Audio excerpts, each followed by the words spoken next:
Alright guys, Epic fucking Slayers here, and today I want to talk about the 1.6.1 features and changes coming out in roughly about a month's time and were mentioned in last week's State of the Game.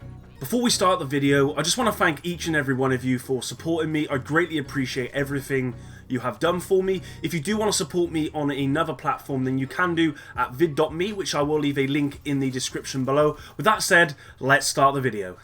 In last week's State of the Game, we were giving the new 1.6.1 features and changes that will be coming out roughly in May time. One of those changes or features that absolutely got me hyped was the inclusion of loadouts, which I thought would be coming out in the 1.7 update, which is due for around July or August, because I believe that was mentioned in the Year 2 announcement live stream. So really glad to see that in May we are finally going to be getting loadouts. It's been a long time coming, but they will be here. So for anyone looking forward to them, then drop a like, because that's really, really cool. Some other changes and features that are coming, which are completely new, are a new proficiency marks that will be awarded to people for reaching specific goals in Last Stand. And that's kind of like extra awards at the end of a game. For example, the best kill to death ratio, which I'm really glad to see, because for me, I normally always get KD champ in Last Stand, and it would be nice to feel as though, you know, with that I am rewarded, you know, more than other people who don't do that, for example. Likewise, if someone gets the most captures on our team or gets the highest score, then they should get those extra awards. So that's really, really cool. What they're also going to do with Last Stand is they are going to change the spawn mechanic, or they're going to add a new spawn mechanic which will help against spawn camping, which is a real problem in Last Stand. I'm not going to lie, I'm part of it. You've probably seen it in some of my videos where I've spawn camped other teams, but likewise I'm also a victim of it because it happens to me as well. So I'm glad that they're actually going to address that. Now, moving on to Dark Zone, there are going to be some changes to the Dark Zone map. One of those will be the Manhunt ladder corner, which will be changed, which is amazing because that's been around for as long as I can remember. A little bit disappointing that it's taken this long to actually address that corner, but it's finally going to be changed, so that's really, really cool. Also, when you clear a landmark, you will get XP, currency, and free loot that you don't have to extract. I believe at the moment that was what was meant to happen, but it's not currently working. So I'm glad that they're going to address that, which is again really, really cool. Now, moving on to some sort of balancing changes for the game, the new crafted and looted level 34 extended mags will have a 121% maximum on the extended mag, which at the moment they don't currently have. In fact, you can get a level 33 mag at the moment which can have a higher roll than a level 34, because the level 34 mags at the moment are currently bugged.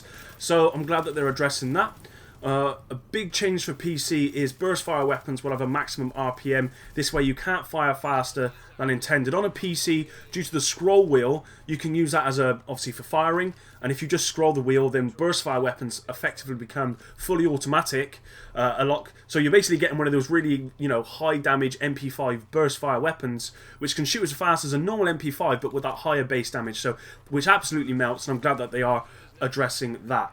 Another big change is weapon stagger will be lowered. I think you guys expected that to happen. I did a very controversial video on the weapon stagger, which is actually one of my most popular, and sort of I've got the most comments on, because, you know, there's people that say that it shouldn't be changed, and people because you're shit and you need to learn how to face it, and there's other people that say, well, actually no, it's just too much stagger. Now I'm on the side of there's just too much stagger, it needs to be addressed. The damage isn't a problem, it's the stagger. I want to actually be able to fire back, so I'm glad that they're actually addressing that.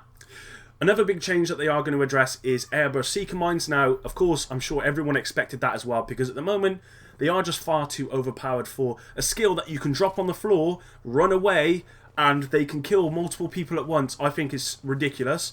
It requires no skill, especially in Last Stand, where every single piece of gear is maximized, so you don't even need to min-max your build, because Last Stand does it for you. You can just drop this seeker mine that is home in, and it just attacks people and it kills them and sets them in fire.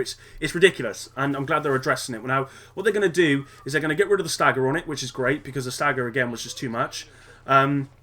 And regarding damage, they're going to sort of distribute it differently. Now, from my understanding, what they will probably do is lower the base damage on it, so when you're hit, the actual damage you receive isn't nearly as strong as what it was. However, the damage from the fire will be increased. So you will need to spec more in sort of burn resistance and stuff in order to negate that fire damage. So I'm really glad that this change is coming. No longer will I have to really fear for myself too much if an airburst seeker mine is heading my way.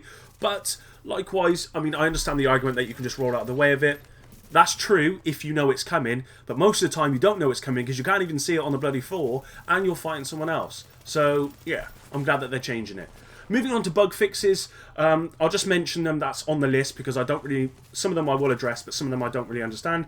Shrapnel and Predator has been fixed. Not sure about that. Fear Tactic, which is Shock, and Wildfire Talents are also fixed and apply the damage as they should. Now, I can definitely say for Wildfire, which I've used with my Firecrest build, which I haven't really done a video on yet, but it doesn't really proc very often. And I believe Wildfire is the one where there's a 30% chance that it can affect other people. It never procs ever, so I'm glad that that's being fixed.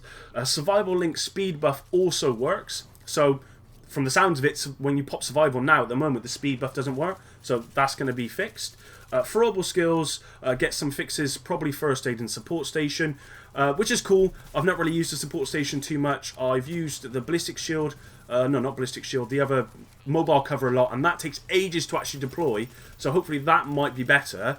But what I will say is they really fucking need to address the heal delay. It's worse now than it's ever been. That's with any heal, including medkits. And I think what it normally does is it takes into account all the damage you're receiving first before it then lets you apply the heal, which I don't think that should be the case. If you pop your heal, it should use the heal first and then apply the damage. They do it the wrong way round, so it needs to be fixed, definitely. And all these fixes will be tested on the 1.6.1 PTS, which, as we know, the PTS will be applied to every update now. So that's really cool. For me, I'm pretty happy with those changes. For me, the most important one is the loadouts. I think I was expecting that to come out sort of towards the end of the year more so than now. So to only have 1 month left, I mean, that's got to be worth a like, hasn't it? Definitely, I think so anyway. And I'm glad that Last Stand spawn camping is being addressed. Everything else is cool, but actually saying that weapon stagger, especially shotguns and airburst seeker mines is amazing changes, and finally they're getting around to it. So hope you did enjoy this one. If you did, then yeah, please drop a like. Again, thanks for all your support. This list is not a completed list. There will be more changes, so I'm sure we'll know about those more closer to the time. Probably next week we'll get some more info, and then the week after that, which will be cool. Thank you very much for watching, and take care, guys. Peace.